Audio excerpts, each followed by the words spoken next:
ખેડૂત મિત્રો, હજુ અનેક વ્યક્તિઓ જે છે એ સીધા ફોન કરીને પરેશાન કરે છે. સાંભળો આવો એકાદો ફોન.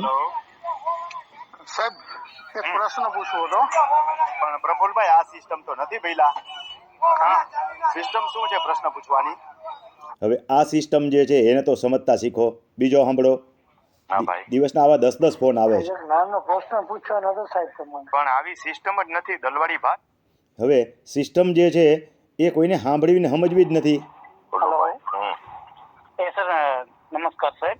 તમને કોને કીધું કે તમે સીધા ફોન કરી શકો એવું? નહીં એટલે સર અમુક જ્ઞાતિ.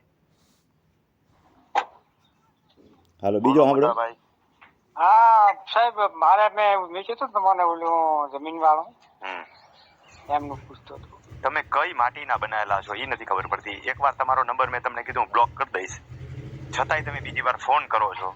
હે સાહેબ તમારી જરાક પવિત્ર જ્ઞાતિ બનાવી જણાવી દો તમારી, એટલે યુટ્યુબમાં હું મૂકીશ કે પવિત્ર જ્ઞાતિ.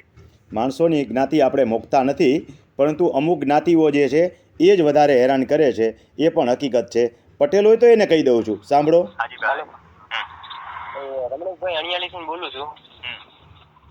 આપણે મારો પ્રશ્ન એવો છે કે તમારો પ્રશ્ન હું જે એવો રહ્યો, તમે પટેલ છો એટલે એનો મતલબ એવો નથી કે તમારે નિયમ ભંગ કરવાનો. સાકરિયાભાઈ, નિયમ તો બધાને સરખા જ લાગુ પડે.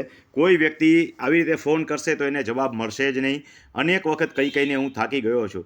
તમારે જે કાંઈ પ્રશ્ન છે વોટ્સએપથી લખો. વોટ્સએપથી માત્ર ટૂંકો પ્રશ્ન હશે અને ફોનથી જવાબ આપી શકે એટલો જવાબ આપી શકાશે. તમે એમાં ફોટા નાખીને કચરો ડાઉનલોડ કરશો, અંદર નાખશો તો એ હું વાંચીશ નહીં. તમારે જેન્યુઅન અને અગત્યનું કામ હોય તો રૂબરૂ મળવું પડે, અથવા તો એના માટે શીખવા માટે તાલીમ કેમ્પ છે. બાકી સિસ્ટમનો ભંગ કરશો એટલે કે ફોન કરશો તો નંબર બ્લોક થશે, કારણ કે એ રીતે તો સેવા આપી શકાય જ નહીં.